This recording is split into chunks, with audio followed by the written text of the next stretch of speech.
മധുരം ഇഷ്ടമല്ലാത്തവരായി ആരുമുണ്ടാകില്ല അല്ലേ? ചെറിയ കുട്ടികൾ മുതൽ പ്രായമായവർ വരെ മധുരത്തിന് ഏറെ പ്രിയമുള്ളവരായിരിക്കും.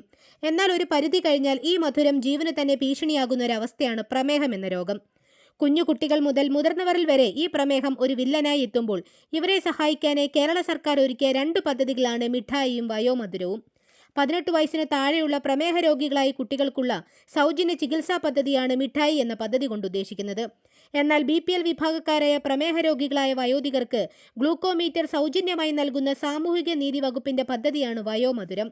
ടൈപ്പ് 1 പ്രമേഹം ബാധിച്ച കുട്ടികൾക്കും കൗമാരക്കാർക്കും പരിചരണം നൽകുന്നതിന് ആരംഭിച്ച സമഗ്ര സാമൂഹിക അധിഷ്ഠിത പദ്ധതിയാണ് മിഠായി.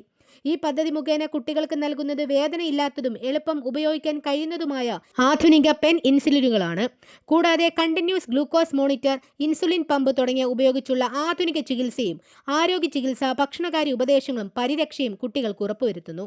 പ്രമേഹ രോഗികളുടെ എണ്ണത്തിൽ ഇന്ത്യയിൽ പ്രഥമ സ്ഥാനം കേരളത്തിനാണ്. 2017 ICMRന്റെ പഠന കണക്കുകൾ വെളിപ്പെടുത്തുന്നത് കേരളത്തിലെ ജനസംഖ്യയുടെ 19.4% പ്രമേഹ രോഗികളാണെന്നാണ്. കേരളത്തിലെ വൃദ്ധജനങ്ങളിൽ 80% പ്രമേഹ രോഗികളാണെന്നാണ് കണക്കുകൾ വെളിപ്പെടുത്തുന്നത്.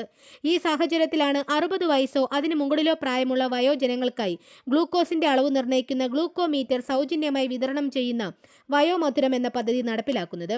ഇനിയും ഇതുപോലെ ഒരുപാട് പദ്ധതികൾ കേരള സർക്കാർ നടപ്പിലാക്കി വരുന്നു.